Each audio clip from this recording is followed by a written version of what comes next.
पहा बेटा, लक्ष द्या इकडे. आता आपण चालू करता chemical bonding and molecular structure बेटा.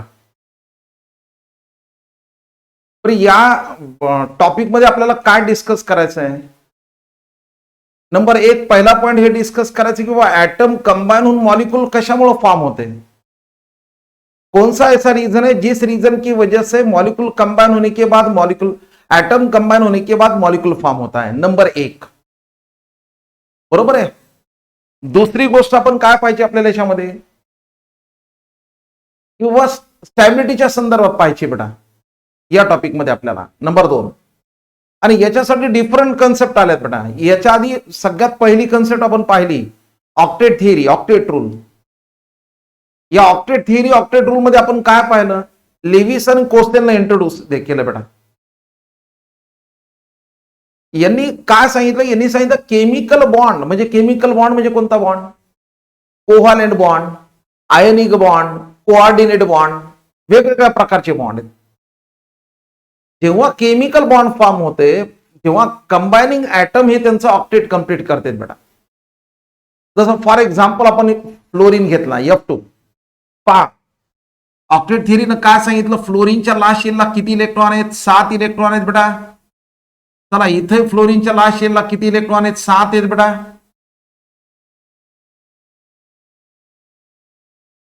आता या ऑक्टेट रूलनं काय पॉइंट दिला पहा बेटा, की लास्ट शेलचे जे इलेक्ट्रॉन आहेत त्यांना नाव दिलं व्हॅलेन्शियल इलेक्ट्रॉन. हे झाले तुमचे व्हॅलेन्शियल इलेक्ट्रॉन, फ्लोरीनच्या लास्ट शेलचे इलेक्ट्रॉन. याला आपण रिप्रेझेंट करतो लेवी सिम्बॉल. हे झाला लेवी सिम्बॉल. जेव्हा ऍटम कंबाइन होते तेव्हा कंबाइनिंग एटम हे त्यांचं ऑक्टेट कंप्लीट करते बेटा. यहां देखो, ये यहां एटम है और ये दूसरा एक हमने एटम लिया, ये एटम कंबाइन किए. एटम कंबाइन करने के बाद मॉलिक्यूल फॉर्म होता है और जो भी कंबाइनिंग एटम है वो अपना ऑक्टेट कंप्लीट करते, यही ऑक्टेट रूल है. और यहां फॉर्म हुआ केमिकल बॉन्ड, यहां फॉर्म हुआ कोव्हॅलेंट बॉन्ड. म्हणजे इथं काय केलं, या दोघांनी इलेक्ट्रॉनची शेअरिंग केली बेटा. पहा, इथं इलेक्ट्रॉनची शेअरिंग केली, इक्वल शेअरिंग केली, आणि इक्वल शेअरिंग करून कोणता बॉन्ड तयार झाला, झाला कोव्हॅलेंट बॉन्ड बेटा. एनी प्रॉब्लेम याच्या. इथं आपण या डॅशनं किंवा डॉटनं रिप्रेझेंट करतो. म्हणजे यांनी सांगितलेलं करेक्ट है, इनका कहना सही है. जब भी कोई केमिकल बॉन्ड बनता है, कोवैलेंट बॉन्ड बनता है, तो कंबाइनिंग एटम अपना अपना ऑक्टेट कंप्लीट कर रही है. इसने भी ऑक्टेट कंप्लीट कर दिया, ये भी एटम ने अपना ऑक्टेट कंप्लीट कर दिया. इसका मतलब ये थियरी तो सही है, यहां तो कोई प्रॉब्लम नहीं. यस, चलो दूसरा पॉइंट देखेंगे. सोडियम है, सोडियम के लास्ट शेल में कितने, 1 इलेक्ट्रॉन है. क्लोरीन के भी लास्ट शेल में कितने इलेक्ट्रॉन है, तो 7 इलेक्ट्रॉन है. इसका कॉन्फिगरेशन 2,8,1 है, इसका कॉन्फिगरेशन 2,8,7 है. अरे मला सांगा, दोघे स्टेबल होण्याचा प्रयत्न करणार ना. पर स्टेबल कसे होणार आहेत आता, शेअरिंग ना तर होऊ शकत नाही. हा मेटल आहे, हा नॉन मेटल आहे. यस, मग कसे तयार होणार, मग काय होणार, इलेक्ट्रॉनची देवाणघेवाण होणार. एक इलेक्ट्रॉन लूज करेगा, दूसरा इलेक्ट्रॉन गेन करेगा, बराबर है ना. अब देखो यहां ऑक्टेट थ्योरी ने जो दिए वाला पॉइंट है वो सही है. जब भी कोई बॉन्ड बनता है तो combining atom they complete their octet. ये अपना लास्ट शेल का इलेक्ट्रॉन क्लोरीन को देने के बाद इसने इसका ऑक्टेट कंप्लीट कर दिया, इसने गेन करने के बाद इसने इसका ऑक्टेट कंप्लीट कर दिया. यस, और ये पॉजिटिव नेगेटिव में जो फोर्स ऑफ अट्रैक्शन है उसी का नाम क्या है, तो हम बोलते सर्व आयनिक बॉन्ड. म्हणजे काय, the force that binds oppositely charge ion together in a molecule known as ionic bond. Yes, तयार झाला ना आयनिक बॉन्ड. केमिकल बॉन्ड तयार केला ना मी, इथे तयार केला. पर कंडिशन काय केमिकल बॉन्ड साठी बेटा, कोव्हॅलेंट बॉन्ड साठी कंडिशन काय, तर कोव्हैलेंट बॉन्ड के लिए कंडीशन क्या चाहिए, जब दो कंबाइनिंग एटम है दोनों की इलेक्ट्रॉन नेगेटिविटी सेम चाहिए या नियरली सेम चाहिए, तरच कोव्हैलेंट बॉन्ड तयार. इथं पहा, सोडियम आणि क्लोरीन मध्ये आपण पिरियोडिक टेबल मध्ये लेफ्ट टू राईट जातो बेटा, थर्ड रो एलिमेंट मध्ये. जेव्हा आपण लेफ्ट टू राईट जातो तेव्हा साईज कमी होती. बरोबर आहे. म्हणजे chlorine is most electronegative element in third row element. मग आयनिक बॉन्ड किस में बनता है? Ionic bond metal non metal में बनता है. तो इनका इलेक्ट्रॉनिक डिफरेंस क्या है? ज्यादा है. तो मेटल नॉन मेटल का बॉन्ड क्या है? आयनिक है. तो आयनिक बॉन्ड के लिए कंडीशन क्या चाहिए? Metal non metal. Covalent bond के लिए कंडीशन क्या चाहिए? सर ये दोनों जो कंबाइनिंग एटम है इनकी इलेक्ट्रोनिगेटिविटी ज्यादा डिफरन्स नाही चाहिए. झालं. पण यांनी सांगितलेलं खरं ठरलं ना. पण अजून एक फार बेस्ट पॉईंट दिला यांनी. कोणता पॉईंट दिला बेटा? बॉन्ड जेव्हा फॉर्म बॉन्ड तुम्ही तयार करताना रिप्रेझेंट करताना कोणते इलेक्ट्रॉन घेणार? फर्स्ट शेलचे, सेकंड शेल के नहीं है, लास्ट शेल के इलेक्ट्रॉन लो. हमने लास्ट शेल के. लास्ट शेल ना रिस्पॉन्सिबल. म्हणजे लक्षात ठेवा लास्ट शेलच्या इलेक्ट्रॉनच बॉन्ड तयार होणार बेटा. तयार. ही थिअरी तर बरोबर आहे. भरपूर कंपाऊंड आहेत असे, भरपूर एक्झाम्पल आहेत.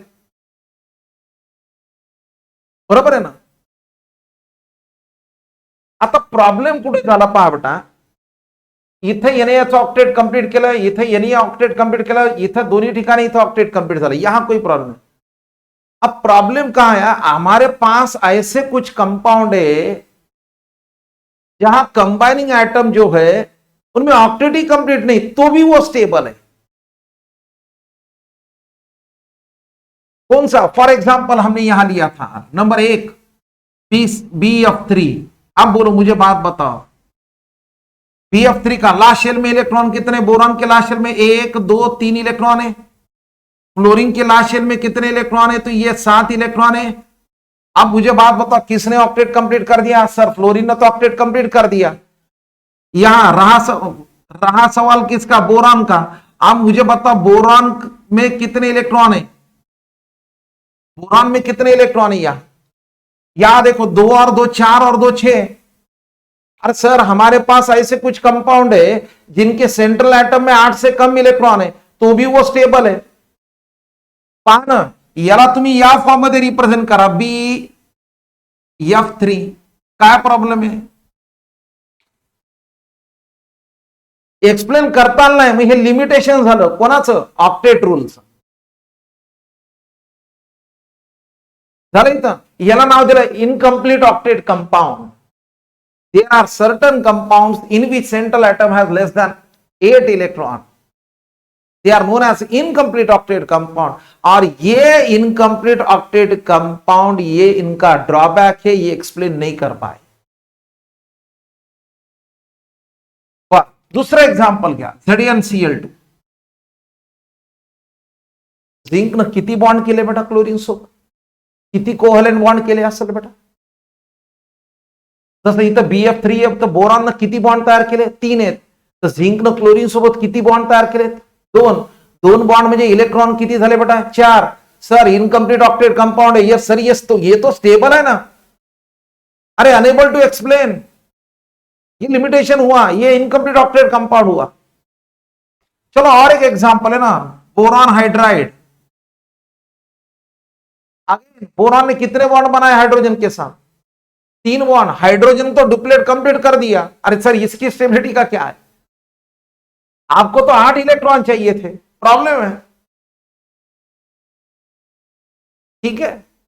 चलो और अब मुझे बात बताओ नंबर 2 क्या ड्रॉबैक है? Expanded octet compound PCl5 SF6, त्याच्यानंतर H2SO4, त्याच्यानंतर आहे IF7. पावडा.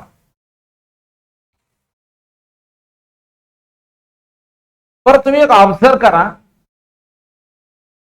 हे सगळं लेविसला सांगितलेलं आहे किंवा स्ट्रक्चर कसं काढायचं एखाद्या मग काय, जो लेस इलेक्ट्रॉन निगेटिव्ह असेल तो सेंटरला आहे का? लास्ट शेलचे इलेक्ट्रॉन रिप्रेझेंट केलंय. बोरॉन आणि फ्लोरीन मध्ये मोर इलेक्ट्रॉन निगेटिव्ह कोण आहे? तर फ्लोरीन आहे.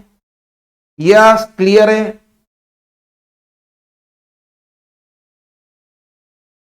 पर इथं पहा ना आता, फॉस्फरस सल्फर, यहां भी सल्फर यार, यहां कौन है? तो आयोडीन है. लेस इलेक्ट्रोनिगेटिव्ह म्हणजे सेंटरला येणार. मग मला सांगा फॉस्फरसनं क्लोरीन सोबत किती बॉन्ड तयार केले असेल बेटा?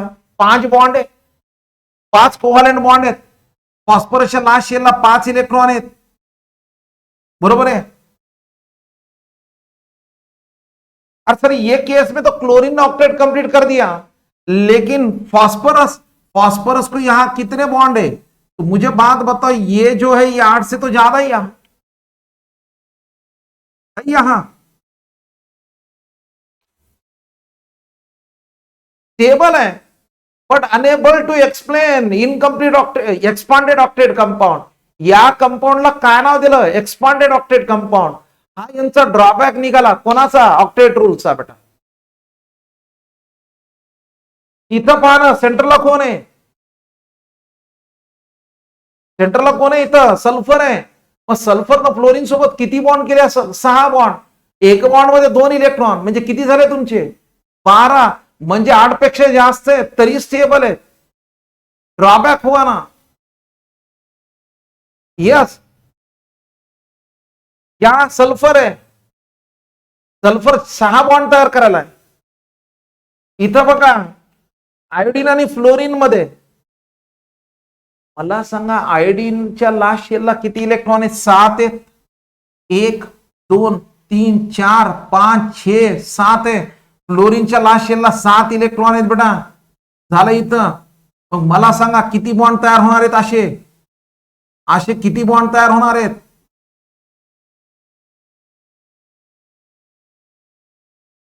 झाले इथं. अरे 7 बॉन्ड म्हणजे 14 इलेक्ट्रॉन आहे. झाला drawback.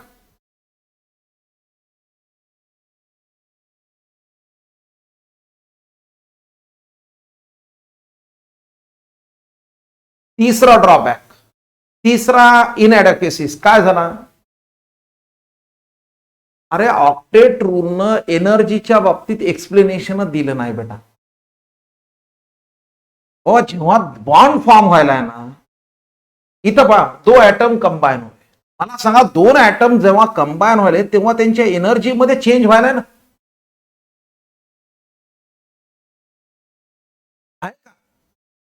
Energy changes during bond formation way are not explain by octet rule. Energy में चेंज हुआ. तुम्ही सर कस का एनर्जी मध्ये चेंज व्हायला? अरे मला तुम्ही सांगा बेटा, आपला हा ऍटम कंबाईन कशामुळे होत आहे बेटा? हा स्टेबल आहे का अनस्टेबल आहे? हा ऍटम कशामुळे कंबाईन व्हायला? कारण तो अनस्टेबल आहे. तुम्ही कशामुळे अभ्यास करायला? कारण तुम्ही अनस्टेबल आहेत. तुम्ही मेडिकलला लागल्यानंतर काय होणार आहेत? स्टेबल होणार आहेत. आम्ही तुम्हाला उदाहरण कधीही सांगत असतो बेटा, तुमच्यापेक्षा माझं वय जास्त आहे, बरोबर आहे की नाही? वय जसं जसं वाढत जाते बेटा आपल्या शरीरातून एनर्जी कमी होत जाती, एनर्जी निघून जाती. एक वेळ अशी येते ती निघून जाती.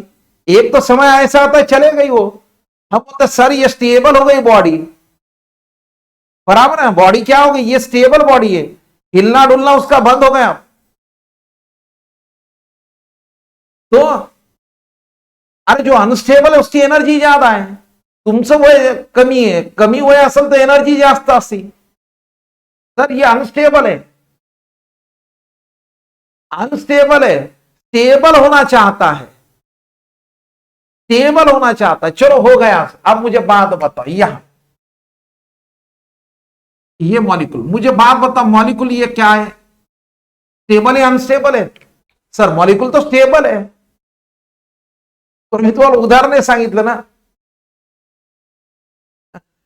नोकरी लागल्यानंतर घरचे काय म्हणते, काय करायला पाहिजे? घरचे फार गडबड करते. कशासाठी करते? हा राईट, लग्नासाठी, बरोबर की नाही? अहो म्हणतो ना यार फारच फिरायला, याचं लग्न लावून टाकायला पाहिजे, बरोबर आहे की नाही? बरोबर आहे की नाही? मग हे तेच केस आहे ना, हे तेच आहे ना, दुसरं कोण आहे? कंबाइन हुआ, मॉलिक्यूल फॉर्म हुआ. अरे अनस्टेबल है तो एनर्जी ज्यादा है, स्टेबल है तो एनर्जी कम है. एनर्जी ज्यादा थी पहले, बाद में कम है। अरे इस एनर्जी के बारे में ऑक्टेट रूल ने कोई बात ही नहीं की, काहीच सांगितलं नाही बेटा. Energy changes during bond formation way are not explain by octet rule. Stability of combining atom या stability of compound not explain by octet rule. Stability के बारे में एक्सप्लेन नहीं किया. Energy changes during bond formation ये भी explain नहीं किया. Incomplete octet compound, expanded octet compound ये भी नहीं एक्सप्लेन किया. अच्छा, और एक एग्जांपल है हमारे पास, चलो बोलो मुझे. ये कार्बन है, कार्बन के लास्ट शेल में 1 2 3 4 इलेक्ट्रॉन है. चलो हाइड्रोजन, यहां भी हाइड्रोजन के लास्ट शेल के इलेक्ट्रॉन. मला सांगा मी हे स्ट्रक्चर कोणाच्या बेसिसवर करायलो? लेविसनं सांगितलं ना. हे लेविस सिंबॉल आहे ना, हे लेविस डॅश स्ट्रक्चर है ना, बराबर है कि नहीं? अरे फिर जब कंबाइनिंग एटम या कंबाइन होने के बाद मुझे बात बताओ इनका ज्योमेट्री क्या है? अरे यांचा काहीतरी शेप असेल ना. टेट्राहेड्रल आहे का, ऑक्टाहेड्रल आहे का, लिनियर आहे का, प्लेनार आहे, काहीतरी त्याचा शेप असेल ना. अब यहां देखो ना, ये मीथेन है, हमको पता है कि मीथेन का कैसा है. ये टेट्राहेड्रल ज्योमेट्री है इसकी, ये टेट्राहेड्रल बेटा, या पद्धतीनं. हे कार्बन. अरे हे एक्सप्लेन केलं नाही, मग तुमचा फायदा आहे कशासाठी? ऑक्टेट रूलचा फायदा कशासाठी आहे? ऑक्टेट रूल सांगते काय पहा बेटा. फॉर एक्झाम्पल इथं पहा, ACH4 कार्बनच्या लास्ट शेलला इलेक्ट्रॉन किती आहेत बेटा? 4 आहेत. इथं हाइड्रोजनच्या लास्ट शेलला किती इलेक्ट्रॉन आहेत? 1 है. किती हाइड्रोजन है? 4 है. 4 और 4 कितने हुए? 8 हुए. 8 हुए, इसका मतलब इलेक्ट्रॉन पेयर कितने वहां? 4 इलेक्ट्रॉन पेयर है. 1 2 3 4, बस संपलं.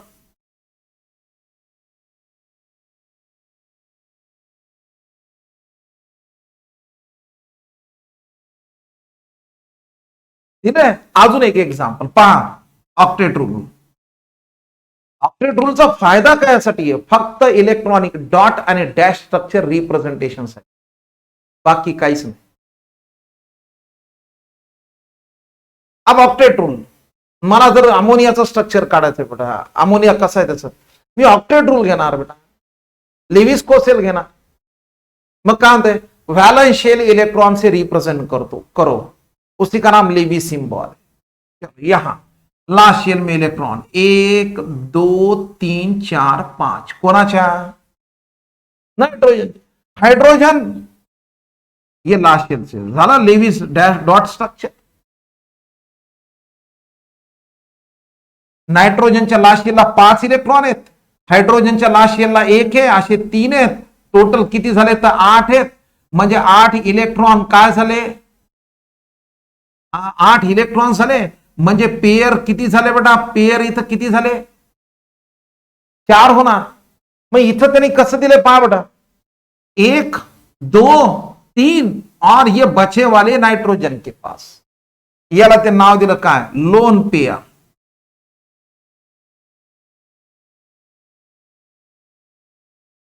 फक्त एवढ्यासाठीच आहे बेटा. मला वॉटरचं काढायचं स्ट्रक्चर, काय करणार सर? वॉटर आपण या पद्धतीने करतो, H2O. मग कोणाची मदत घेणार बेटा? लेविस है. लास्ट शेल के इलेक्ट्रॉन, चलो लेविस सिंबल 1 2 3 4 5 6 हो गया. हाइड्रोजन, चलो यहां एक हाइड्रोजन, यहां एक हाइड्रोजन, चलो सही है इनका. अरे सर इसने इसका ऑक्टेट कंप्लीट कर दिया, हाइड्रोजन ने उसका डुप्लेट कंप्लीट कर दिया, सही है. ये डॉट स्ट्रक्चर, ये हुआ डैश स्ट्रक्चर.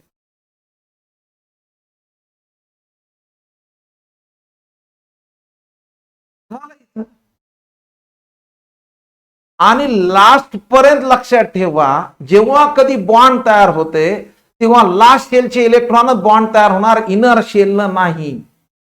इनर शेलनं तयारच होत नाहीत, लक्षात ठेवा, कोणताही बॉन्ड.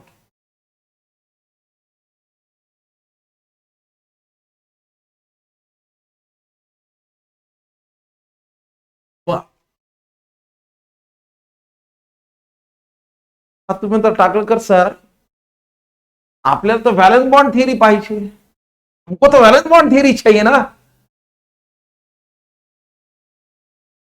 अब इनके जो ड्रॉबैक थे, इनके बाद थोड़ा एक्सप्लेनेशन किसने किया, तो ये वैलेंस बॉन्ड थियरी ने किया। आता आली वैलेंस बॉन्ड थियरी, पहिली झाली आपली ऑक्टेट थियरी, लेविस अँड कोसेन। ही कोणी थियरी दिली पहा बेटा, ही 1927 ला हिटलर आणि लंडन नावाच्या सायंटिस्टने इंट्रोड्यूस केली बेटा। यांनी एक थियरी दिली आहे, वाक्य पहा, यांनी एक थियरी दिली पहा। आता यांनी सुंदर एक एक पॉइंट दिलेत पहा बेटा, फार बेस्ट दिले। मला सांगा ऑक्टेट रूल मध्ये काय पाहिलं बेटा आपण? ऑक्टेट रूल मध्ये आपण पाहिलं कोव्हॅलेंट बॉन्ड कसा तयार होते बेटा। कोव्हॅलेंट बॉन्डची डेफिनेशन आपण काय पाहिली होती बेटा, कि sharing of electron between the two atom known as covalent bond है। इक्वल शेयरिंग से कोव्हॅलेंट बॉन्ड बनता है, बरोबर है। किसने दिया? ऑक्टेट रूल ने दिया। ऑक्टेट, इसने थोड़ा उसको मॉडिफाइड कर दिया, थोड़ा थोड़ा। कसं दिलंय पहा बेटा, मला सांगा हायड्रोजनचा ऍटॉमिक नंबर 1 आहे। मी तुम्हाला सांगितलं लास्ट पिरियडला, शेल नंतर काय ते सबशेल, ऑर्बिटल है। इलेक्ट्रॉन फिरते कुठे बेटा, कहां घूमते? शेल में। शेल के अंदर क्या रहता है? सबशेल है। सबशेल कोणते कोणते? एस पी डी एफ हे काय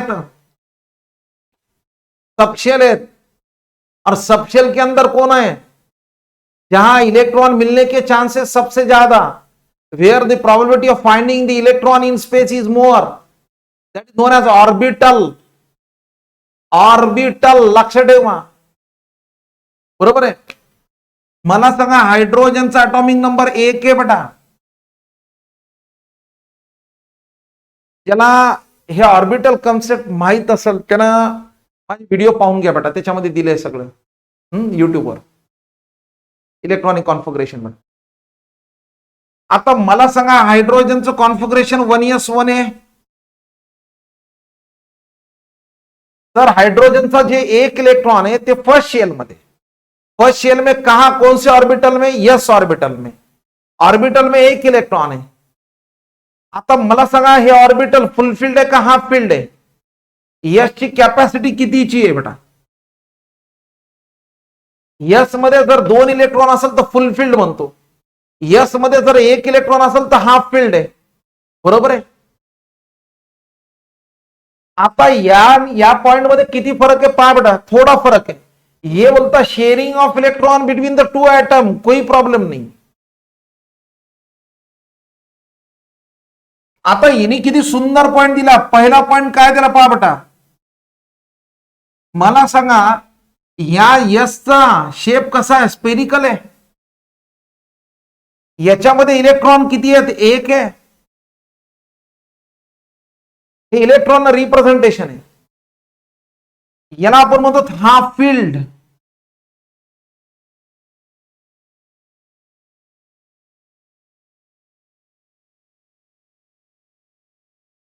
बरोबर आहे। हायड्रोजन मध्ये 1 इलेक्ट्रॉन आहे, ती एस ऑर्बिटल मध्ये बेटा, एकच इलेक्ट्रॉन आहे, म्हणून आपण याला म्हणतो हाफ फिल्ड ऑर्बिटल। मग व्हॅलेन्स बॉन्ड थिअरीनं काय सांगितलंय? अरे कोव्हॅलेंट बॉन्ड कसा तयार होते, पहा किती सुंदर दिले। कोवैलेंट बॉन्ड कैसे बनता है? उन्होंने ऐसा दिया, एक एटम का हाफ फील्ड ऑर्बिटल, ये देखो यहां एक एटम का, एक एटम, यहां देखो मैंने एक एटम लिया, उसका हाफ फील्ड ऑर्बिटल, ठीक है। एक एटम का हाफ फील्ड ऑर्बिटल दूसरे एटम के हाफ फील्ड ऑर्बिटल, दूसरे हाफ फील्ड ऑर्बिटल के साथ क्या होता है? तो ओव्हरलॅप होता है। हे ओव्हरलॅप म्हणतो बेटा आपण याला, या रिजनला। म्हणजे half filled atomic orbital of atom का orbital, half filled atomic orbital of one atom, एक एटम क्या हो रहा है, ओवरलैप हो रहा है। किस पे ओवरलैप हो रहा है, half filled atomic orbital of another atom, तभी कोवैलेंट बॉन्ड बनता है। ये किसने दिया, वीबीटी ने दिया। म्हणजे यानं सांगितलं होतं फक्त इलेक्ट्रॉन से बॉन्ड बनता है, यानं काय सांगितलं, इलेक्ट्रॉन के साथ कौन आ रहा है, ऑर्बिटल भी है, बोले ऑर्बिटल भी है, बराबर है। तो हम यहां बोलते sir sharing of electron between the two atom known as covalent bond. यहां कैसे कोवैलेंट बॉन्ड बनता है, अरे half filled atomic orbital of one atom, एक एटम का हाफ फील्ड ऑर्बिटल दूसरे एटम के हाफ फील्ड ऑर्बिटल से क्या होता है, हाफ फील्ड ऑर्बिटल पे ओवरलैप होता है, और ओवरलैप होने के बाद ही ये ओवरलैप ऐसा होता है। अब ये बन गया कोवैलेंट बॉन्ड, ये इसका न्यूक्लियस, ये इसका न्यूक्लियस, ठीक है। half filled atomic orbital of one atom overlaps with half filled atomic orbital of another atom, then it is known as क्या है, then it forms covalent bond। कळालं बेटा, चला एक पॉइंट है।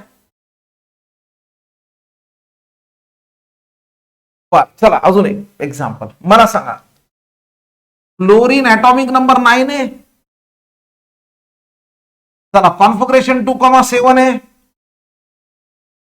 आता मला ऑर्बिटलचं कॉन्फिगरेशन पाहिजे, याला लिहितो मी 1s2 2s2 2px2 आहे, 2py2 आहे आणि 2pz1 आहे। ज्याला माहित नाही तरी माझी मागचे पिरियड पाहून घ्या किंवा युट्यूब मध्ये जाऊन हे आठवणीनं पहा बेटा आज, म्हणजे तुम्हाला अजून पुढे लिंक केल बेटा। एसचा शेप कसा आहे, तर स्पेरिकल आहे।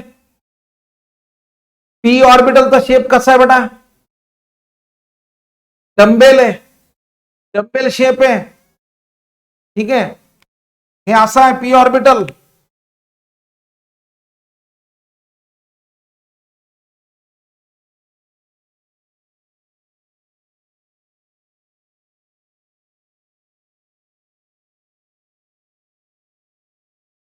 आलं बेटा इथं। आता मला सांगा, हा डंबेल आहे, याला आपण लोब म्हणतो, ठीक आहे। याच्यामध्ये 2 इलेक्ट्रॉन आहेत, जर या ऑर्बिटल मध्ये 2 असेल तर याला आपण म्हणतो फुलफिल्ड ऑर्बिटल। पीएक्स मध्ये 2 आहेत, चलो पी वाई में 2 है, ये P orbital along Y axis है, यहां भी 2 इलेक्ट्रॉन है, ये पीजेड ऑर्बिटल है, यहां एक ही इलेक्ट्रॉन है।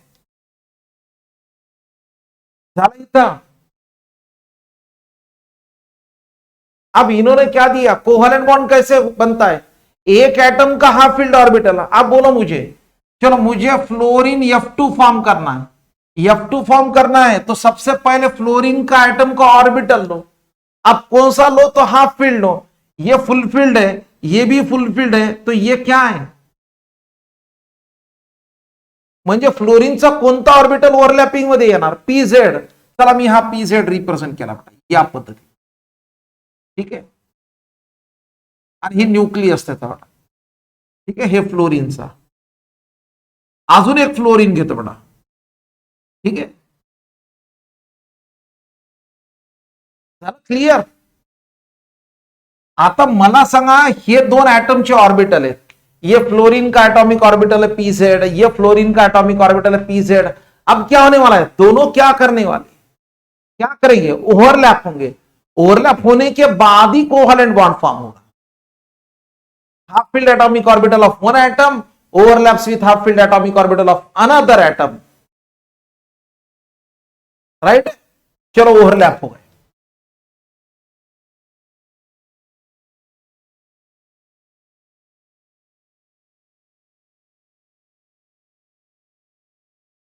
हे ओव्हरलॅप झालं, हे याचा न्यूक्लियस, हे याचा न्यूक्लियस झाला, इथं फ्लोरीन तयार।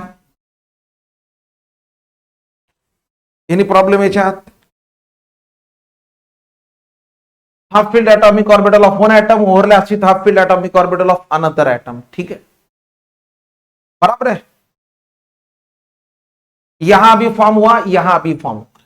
ठीक आहे, आता लक्ष द्या. पहिला पॉइंट हुआ.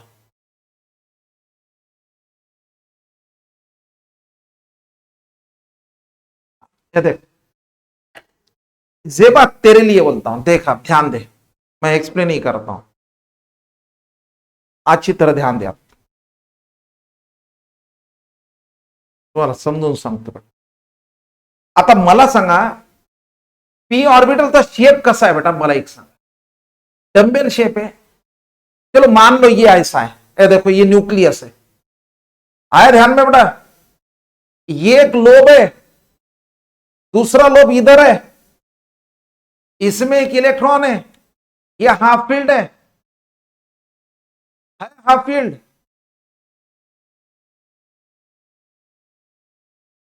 क्लियर है.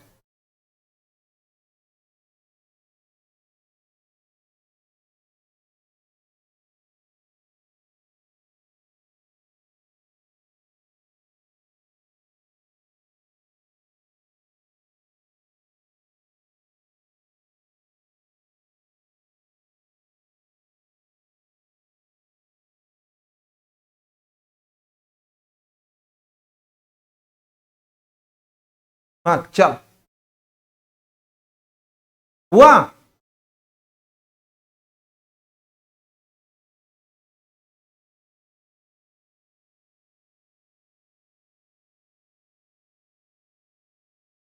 क्लियर है, व्यवस्थित एनी प्रॉब्लम बेटा.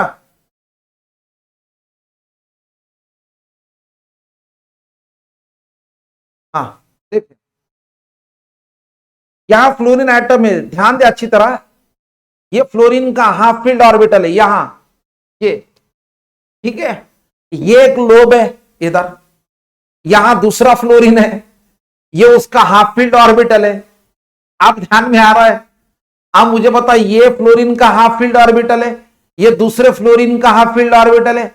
अब मुझे बात बता, जब ये ओवरलैप अगर होंगे, मुझे बात बता, ओवरलैप होने के बाद मुझे बात बता, इनके लोब में तो इलेक्ट्रॉन नहीं है, वो रिड्यूस ही होंगे ना, उनकी तो साइज कम होंगे ना ये ओवरलैप होने के बाद. आया बेटा ध्यान में. अब झालं इथं, तयार झाला का overlap. Half filled atomic orbital of one atom overlaps with half filled atomic orbital of another atom. हो गया, क्या बन गया, बॉन्ड बन गया, पक्का है. ठीक है, कौन सा बॉन्ड है, अरे कोहेरेंट बॉन्ड है ना.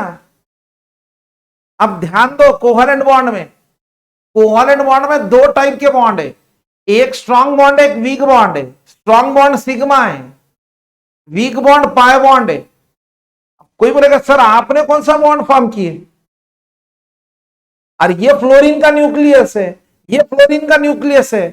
जब दो न्यूक्लियस के बीच में ओवरलैप होता है, दो न्यूक्लियस के बीच में, तो बॉन्ड कौन सा बनता है, स्ट्रॉन्ग बॉन्ड है. अशी मैत्री चांगली असेल ना, बरोबर है का. ये एक ही एक्सेस पे हो रहा है ना, एक्सियल ओवरलैपिंग है ना. जब एक्सियल ओवरलैपिंग होता है तो बॉन्ड कौन सा है, स्ट्रॉन्ग बॉन्ड है. कौन सा बॉन्ड है, सिग्मा बॉन्ड है.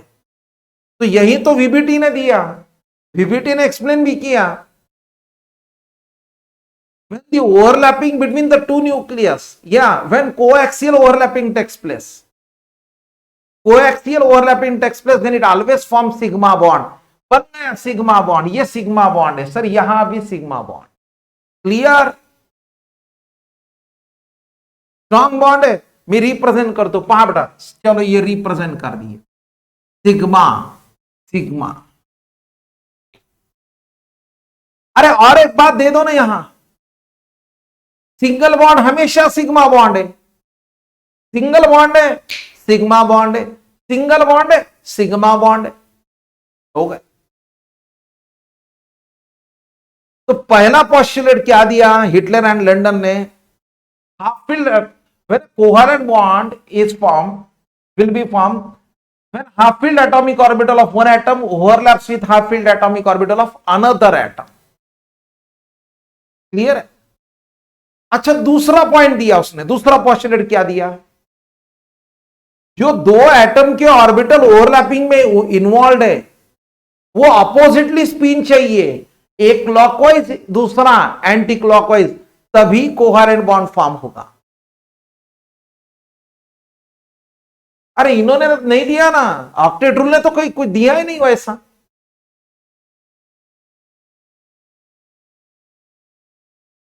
क्लियर है? चलो और एक बात है, अब इसने एक पॉइंट दिया, जब दो एटम कंबाइन होने के बाद मॉलिक्यूल फॉर्म होता है, कोवेलेंट बॉन्ड बनता है, तब वो मॉलिक्यूल की एनर्जी कम है। इसने एक्सप्लेनेशन दिया।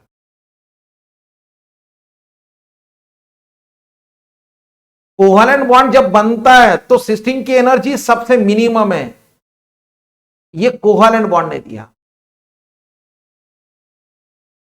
कोई बोले कि सर ऐसे कैसे कम हो? चलो ये एक पॉइंट इन्होंने एक्सप्लेन की, ये वाला। दूसरा पॉइंट जो ऑक्टेट रूल ने एक्सप्लेन नहीं किया, अरे जब बॉन्ड बनता है तो आपने तो एनर्जी में जो चेंज होता है, एनर्जी इंक्रीज होता है या डिक्रीज होता है, या उनमें फोर्स ऑफ अट्रैक्शन है, उनके बारे में तो आपने एक्सप्लेनेशन ही नहीं दिया। इंटरैक्टिंग फोर्स के बारे में एक्सप्लेनेशन ही नहीं दिया। अब इसने कितना अच्छा दिया एक्सप्लेनेशन, देखो यहां। मुझे बात बता, मेरे पास यहां एक एटम है, चलो मान लो यहां एक एटम है, ये एटम का न्यूक्लियस है, ये भी एटम का एक न्यूक्लियस है। अब ये एक इलेक्ट्रॉन है, ये एक इलेक्ट्रॉन है। ऑक्टेट रूल ने तो इंटरैक्टिंग फोर्सेस के बारे में कुछ बात ही नहीं किया। जब एटम कंबाइन होते तो फोर्स ऑफ अट्रैक्शन है, फोर्स ऑफ अट्रैक्शन इंक्रीज है या फोर्स ऑफ रिपल्शन इंक्रीज, इसके बारे में बात ही नहीं की। इसने किया। कैसे किया? इंटरैक्टिंग फोर्स मींस क्या है? अब मुझे बात बताओ, मेरे पास दो एटम है, तो दो एटम अगर नजदीक है, मुझे बात बताओ, तो इनमें फोर्स ऑफ अट्रैक्शन और फोर्स ऑफ रिपल्शन डेवलप ही होने वाला है। मुझे बात बताओ, चलो मान लो ये दो एटम नजदीक आ रहे, अगर दो एटम अगर नजदीक आते तो मुझे बात बताओ क्या होने वाला है? फोर्स ऑफ अट्रैक्शन भी बढ़ेगा और फोर्स ऑफ रिपल्शन भी। कैसे? अब देखो, एक का न्यूक्लियस और दूसरे का इलेक्ट्रॉन, एक एटम का न्यूक्लियस और दूसरे एटम का इलेक्ट्रॉन, इनमें क्या रहेगा? अट्रैक्शन रहेगा या रिपल्शन रहेगा? इनमें क्या है?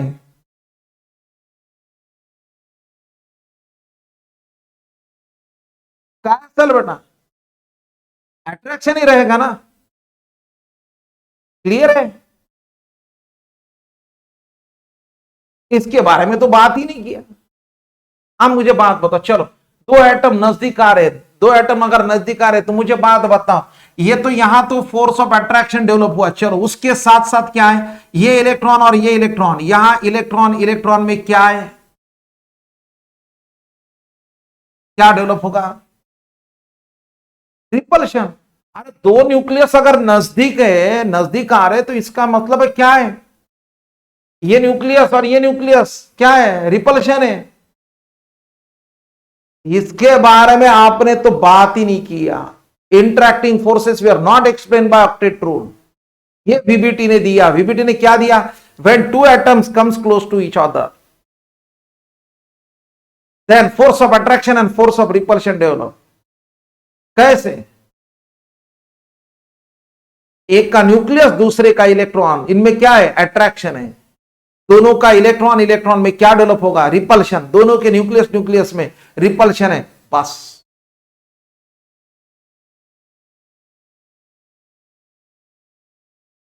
अब रहा सवाल एनर्जी के बारे में, आपने एनर्जी के बारे में तो बात ही नहीं की थी। अब वीबीटी ने क्या दिया? वैलेंस बॉन्ड थ्योरी ने या एटॉमिक ऑर्बिटल थ्योरी ने क्या पॉइंट दिया? जब भी कोवेलेंट बॉन्ड बनता है तो सिस्टम की एनर्जी सबसे कम है। म्हणजे जेव्हा बॉन्ड तयार व्हायला बेटा, तेव्हा त्या सिस्टीमची एनर्जी सगळ्यात कमी आहे।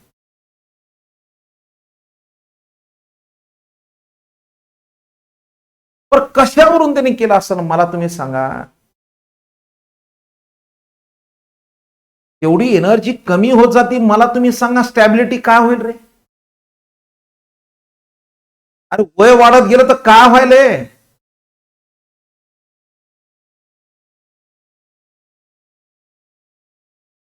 यस, अरे वय वाढलं तर काय, स्टॅबिलिटी वाढली. मला सांगा मी पण काय करणार आहे? स्टेबिलिटीचा प्रयत्न करतो ना. नेचर का रूल क्या है? स्टेबिलिटी के तरफ है. बारिश का गिरना क्या है? स्पॉन्टेनियस है, स्टेबिलिटी के तरफ आ रहा है. पोटेंशियल एनर्जी कम हो रही है सर, पहले ज्यादा थी बाद में कम हो गई, तो वीवीटी ने वही दिया ना. जब एटम कंबाइन होने के बाद जब कोवैलेंट बॉन्ड बनता है तो सिस्टम की एनर्जी सबसे क्या है? मिनिमम है. और जितनी एनर्जी कम है उतनी स्टेबिलिटी ज्यादा है. इसका मतलब है जितनी एनर्जी ज्यादा चले जाएंगी, जितनी एनर्जी लॉस होगी, उतनी स्टेबिलिटी ज्यादा है.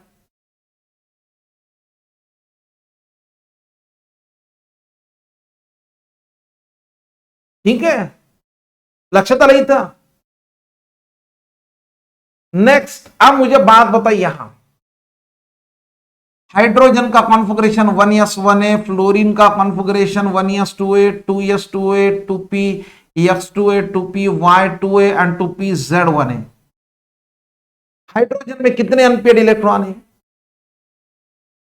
एक. फ्लोरीन में कितने अनपेड इलेक्ट्रॉन है? एक. यस.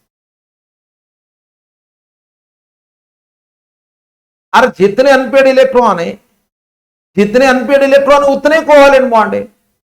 यहां देखो ना, हाइड्रोजन कितने कोवैलेंट बॉन्ड फॉर्म करता है? एक. क्यों? एक अनपेड इलेक्ट्रॉन है. फ्लोरीन में एक अनपेड इलेक्ट्रॉन है. तो हमारे पास एग्जांपल है ना, एचएफ, एचसीएल, एचबीआर, एचआई.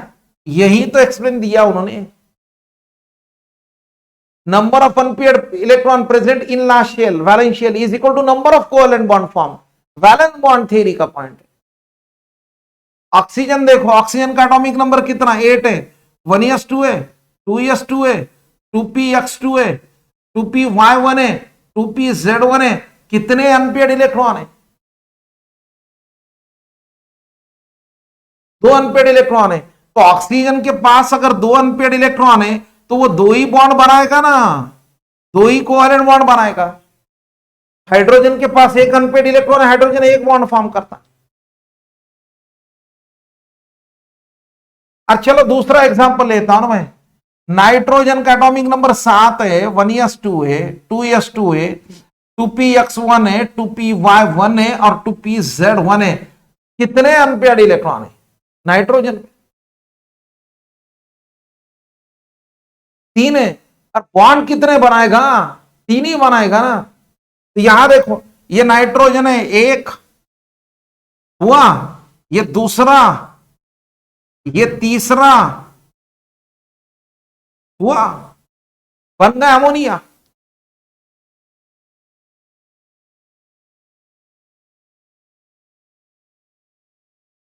झाले वॅलेन्स बॉन्ड थिअरीचे पॉइंट भरपूर झाले. पहिला पॉइंट काय झाला? A covalent bond will be formed only when half filled atomic orbital of one atom overlaps with half filled atomic orbital of another atom. दूसरा point, the atomic orbital taking part in overlapping contains opposite spin electron. One spins in clockwise, another spins in anti-clockwise direction. During overlapping होने के बाद, during spin get neutralized. Yes.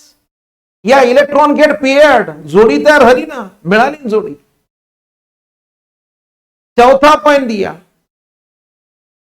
Electron density is maximum. कहां ज्यादा है? कहां electron ज्यादा है? Between the to nucleus. Sigma bond is formed by, strong bond is formed by axial overlap. और जब दो न्यूक्लियस के बीच में ओवरलैप होता है तो एक्सियल है. लैटरल अगर वो ओवरलैपिंग हुआ तो पाय बॉन्ड है.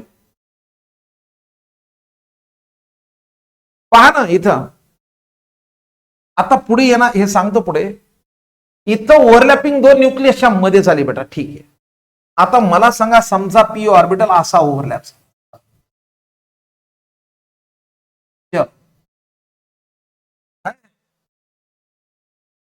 अब ये एक्सिस, अब ये ऐसे ओव्हरलॅप होय, हे असे ओव्हरलॅप झाले, हे असे तो पाई बॉन्ड बनने वाला है।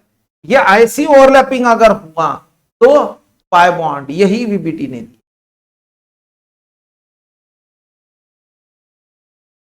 और क्या, जितने अनपेड इलेक्ट्रॉन है उतने कोवेलेंट बॉन्ड फॉर्म होते, यही पॉस्टुलेट दिया।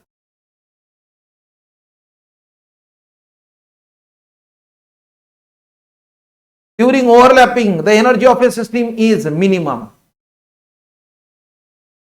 जितनी एनर्जी ज्यादा चलेगी, लॉस हो गए, उतनी उसकी स्टेबिलिटी क्या है, ज्यादा है।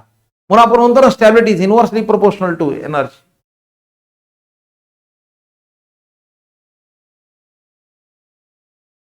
काय अवघड बेटा, कळालं का इथपर्यंत? Any problem? तुम्हाला बॅच कशी वाटायली आधी ती मला सांगा।